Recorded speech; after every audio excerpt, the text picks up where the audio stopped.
कार्तिक माह का महात्म्यम 34वां अध्याय।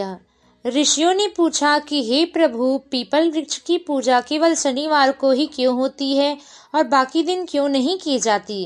कृपा करके हमें बताइए। श्री सूत जी महाराज ने कहा कि हे ऋषियों, समुद्र मंथन करने से देवताओं को रत्न प्राप्त हुए। उनमें से देवताओं ने लक्ष्मी और कौस्तुभ मणि को भगवान विष्णु को समर्पित कर दिया। जब भगवान विष्णु माता लक्ष्मी से विवाह करने के लिए तैयार हुए, तब लक्ष्मी जी ने कहा कि हे प्रभु, जब तक मेरी बड़ी बहन का विवाह नहीं हो जाता तब मैं आपसे विवाह कैसे कर सकती हूँ, क्योंकि मैं उनसे अभी छोटी हूँ। शास्त्र कहता है कि पहले बड़ी बहन का विवाह होना चाहिए, उसके बाद आप मुझसे विवाह कर लीजिएगा। यही नियम प्राचीन काल से चला आ रहा है। श्री सूत जी ने कहा, लक्ष्मी जी के ऐसे वचन को सुनकर विष्णु भगवान ने लक्ष्मी जी की बड़ी बहन का विवाह उद्दालक ऋषि के साथ संपन्न करा दिया। लक्ष्मी जी की बड़ी बहन अलक्ष्मी बड़ी ही कुरूप थी। उसका मुख बड़ा था, दांत चमकीले थे, देह वृद्धावस्था के समान थी, नेत्र बड़े बड़े, बाल रूखे थे।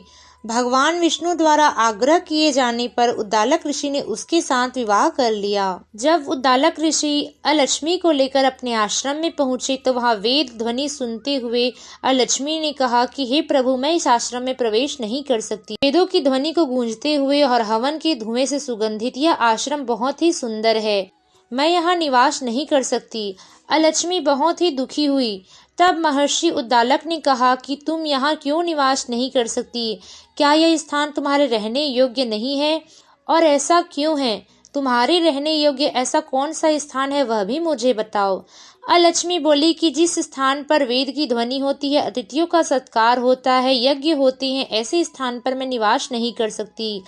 जिस स्थान पर पति पत्नी आपस में प्रेम करती हैं, पितरों के निमित्त यज्ञ होता है, देवताओं की पूजा होती हो, उस स्थान पर भी मैं नहीं रह सकती।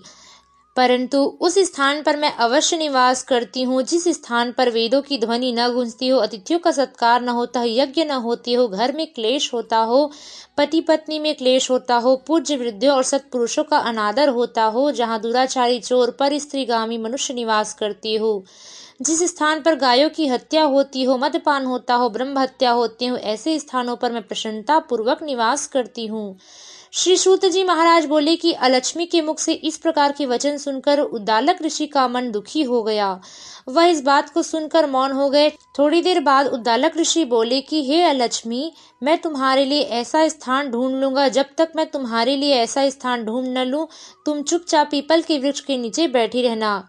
महर्षि उद्दालक उसे पीपल वृक्ष के नीचे छोड़कर चले गए और कहने लगे कि जब तक मैं तुम्हारे लिए उचित स्थान ढूंढकर न लौटूं, तुम तब तक यहीं निवास करना। जब बहुत समय तक उद्दालक ऋषि वहां नहीं आए तो अलक्ष्मी बहुत ही दुखी हुई और विलाप करने लगी।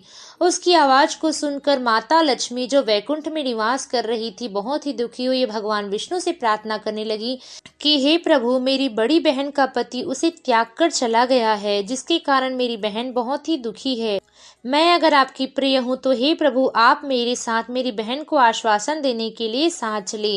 इस पर भगवान विष्णु लक्ष्मी जी के साथ उस पीपल के वृक्ष के पास गए जहाँ अलक्ष्मी विलाप करके रो रही थी। उसको आश्वासन देते हुए भगवान विष्णु बोले कि हे अलक्ष्मी, तुम इस पीपल के वृक्ष की जड़ में सदैव के लिए निवास करो, क्योंकि इसकी उत्पत्ति मेरे ही अंश से हुई है। इसमें सदैव मेरा ही निवास रहता है। प्रत्येक गृहस्थ लोग तुम्हारी पूजा करेंगे, उन्हीं के घर में तुम्हारी छोटी बहन का वास होगा। जो मनुष्य तुम्हारी पूजा करेगा, उन्हें विभिन्न उपहार की प्राप्ति होगी। मनुष्यों को धूप, दीप, गंध आदि से तुम्हारी पूजा करनी चाहिए, तभी तुम्हारी छोटी बहन उन मनुष्यों पर प्रसन्न होगी, क्योंकि वह इस बात से प्रसन्न होगी कि मेरी बहन के पास सभी लोग जा रहे हैं। इस कारण से माता लक्ष्मी उनके घर में दौड़ी चली आएगी। सूत जी बोले कि ऋषियों, मैंने आपको भगवान श्री कृष्ण, सत्यभामा, पृथु, नारद का सभी का संवाद सुनाया, जिसे सुनने से मनुष्य के समस्त पाप नष्ट हो जाते हैं और अंत में वैकुंठ लोक को प्राप्त करता है। यदि अब भी आप कुछ पूछना चाहते हैं तो अवश्य पूछिए, मैं सभी प्रश्नों का उत्तर दूंगा। सूत जी महाराज के वचन सुनकर शौनक आदि ऋषि वहीं थोड़ी देर बैठे रहे। फिर प्रसन्नचित्त होकर अपनी मन की सभी शंका का समाधान सुन के वह बद्री नारायण के दर्शन हेतु चल दिए। जो मनुष्य इस कथा को सुनता है अथवा सुनाता है, उसके संसार के समस्त पाप नष्ट हो जाते हैं और अंत में वह भगवान के लोक को प्राप्त होता है। प्रेम से बोल लक्ष्मी नारायण भगवान की जय। विष्णु भगवान की जय। राधे राधे।